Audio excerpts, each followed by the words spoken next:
नमस्कार। मध्य प्रदेश लोक सेवा आयोग द्वारा अभी अभी एक विज्ञप्ति जारी की गई। इस विज्ञप्ति को जानने से पहले हम ये देखेंगे कि एमपीपीएससी प्रारंभिक परीक्षा में क्या इस विज्ञप्ति का अब कुछ प्रभाव पड़ेगा। अभी तक हमारे जो नंबर कटते थे या एक दो नंबर से हमारा जो सिलेक्शन रुक जाता था, क्या अब उस पर असर पड़ेगा? तो इन्हीं सब मुद्दों पर हम बात करने जा रहे हैं। तो सबसे पहले हम ये देखते हैं कि ये विज्ञप्ति कहती क्या है। तो सबसे पहले अगर आप देखें तो आयोग द्वारा आयोजित आगामी परीक्षाओं में, याद रखिएगा, अभी जो परीक्षाएं हो चुकी हैं उसमें नहीं, साफ साफ है आगामी परीक्षा। आगामी बोले तो आपके सामने है 17 दिसंबर की प्रारंभिक परीक्षा। जो अभी मेंस देने जा रहे हैं वो बच्चों का जो हुआ सो हुआ। 17 दिसंबर को जो प्रीलिम्स एग्जामिनेशन होगा उस परीक्षा में अब क्या होगा, देखिए, विलोपित प्रश्नों के अंकों का लाभ समस्त अभ्यर्थियों को प्रदान करने के संबंध में। आगे पढ़ते हैं, ये क्या कहता है।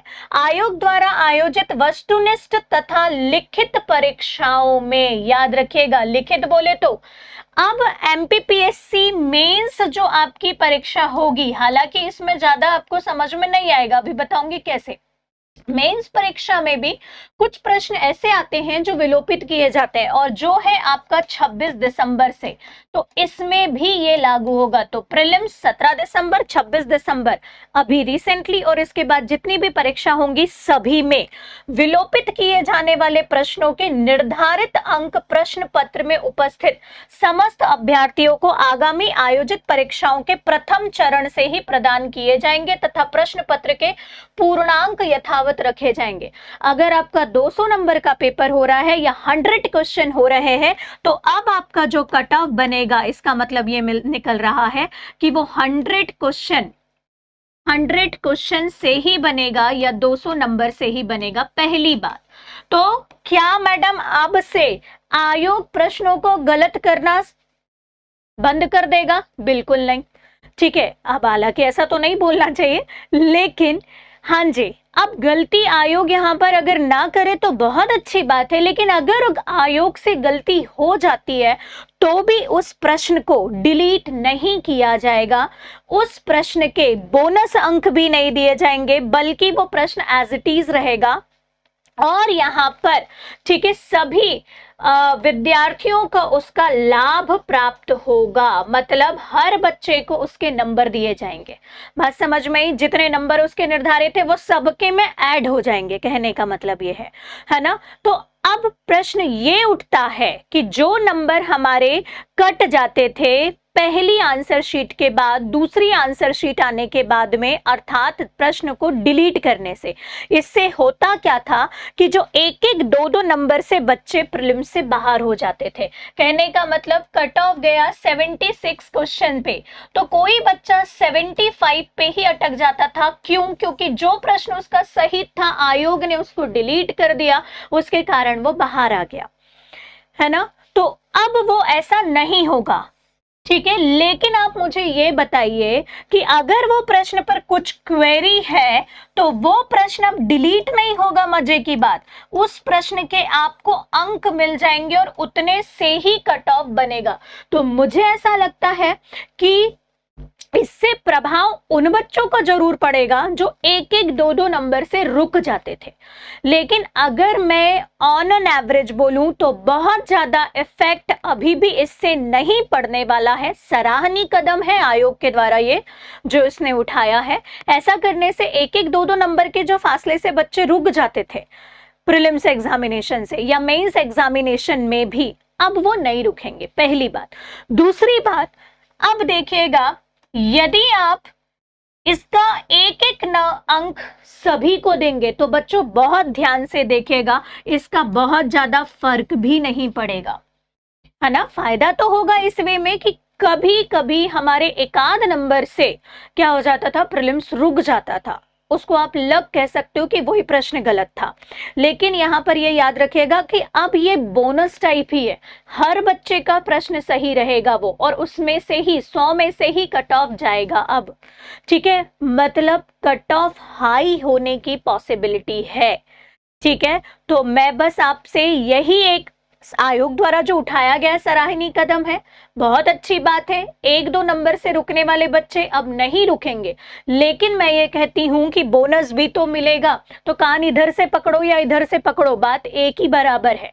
मजा तब आएगा जब आयोग प्रश्न डिलीट ना करे या प्रश्नों में गलती ना करे, ठीक है। दूसरी बात, अब इस कदम को उठाने से 2 से 3 बातें हमारे सामने आ रही है। पहली बात कि आयोग चाहे प्रश्न को डिलीट करे, चाहे प्रश्न को एज इट इज रखे, चाहे प्रश्न का बोनस दे, आपसे बस मैं यही कहना चाहूंगी कि आप 80 प्लस नंबर की तैयारी करिए। तैयारी तो एटलीस्ट आपके हाथ में, बाद में देखेंगे जो होगा सो होगा, ताकि आपके सामने ये डिलेमा ना रहे कि आप कट ऑफ के बिल्कुल पास में आकर रुके हैं। 1 नंबर ऊपर या नीचे जाने से आप प्रीलिम्स एग्जामिनेशन से बाहर हो सकते हैं। ये खेल मत रखिएगा। या तो बहुत ही कम नंबर ला लीजिएगा ताकि आप कट ऑफ क्लियर ना कर पाए, ये क्लियर हो जाए 50-60 नंबर ऐसे, या तो फिर 80 प्लस नंबर ला लीजिएगा ताकि नेक्स्ट डे आपको कोई कंफ्यूजन ना रहे कि भैया मेंस की तैयारी करें कि नहीं। क्यों?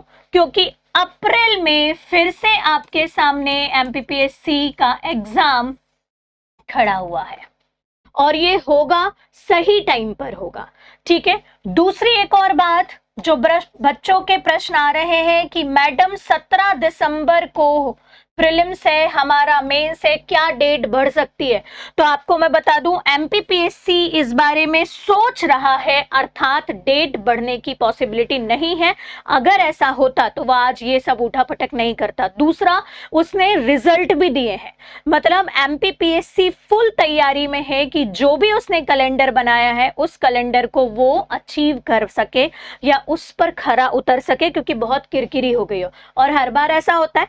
तो शायद एमपीपीएससी इस डेट को बढ़ाने के बहुत ज्यादा मूड में नहीं है, लेकिन 1-2% पॉसिबिलिटी इसलिए हो सकती है क्योंकि 17 दिसंबर के प्री के पहले और भी मेंस या फॉरेस्ट मेंस या एमपीपीएससी के अन्य एग्जाम है और इसके बाद भी एग्जाम है, और इन एग्जाम में 15 दिन का भी गैप नहीं है।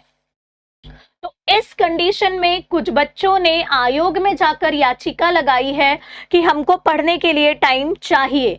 तो अगर उस याचिका पर आयोग विचार करता है तो इस बल पर थोड़ा बहुत डेट चेंज अगर होगी भी तो वो 10-20 दिन के अंतराल में ही होगी, और मैं कहूंगी कि आप उस परिवर्तन वाले डेट का वेट ना करें या एग्जाम डेट बढ़ने का कोई उम्मीद ना रखें। क्यों? क्योंकि अगर आप 17 दिसंबर को टारगेट बनाकर पढ़ेंगे तो मुझे लगता है आपको सफलता मिलना तय है। तो ये बिग अपडेट थी एमपीपीएससी की, जो मैंने बताया कि अब आयोग जो है अभी तक जो करते आ रही थी वो प्रश्न को डिलीट नहीं करेगी और ना ही उसके बोलना चाहिए नंबर काटेगी। जो कट ऑफ है उसी कट ऑफ में से अब रिजल्ट बनेगा और उसका लाभ सभी विद्यार्थियों को मिलेगा। तो एमपीपीएससी के द्वारा एक सराहनीय कदम है। ये तो वक्त बताएगा जब प्रीलिम्स का हमारा रिजल्ट आएगा 17 दिसंबर के बाद में कि ये सही था कि गलत। मिलते हैं और भी नई अपडेट के साथ में, तब तक आप बने रहिए आपके अपने रुचि धर्मन पाठशाला में। बहुत बहुत धन्यवाद।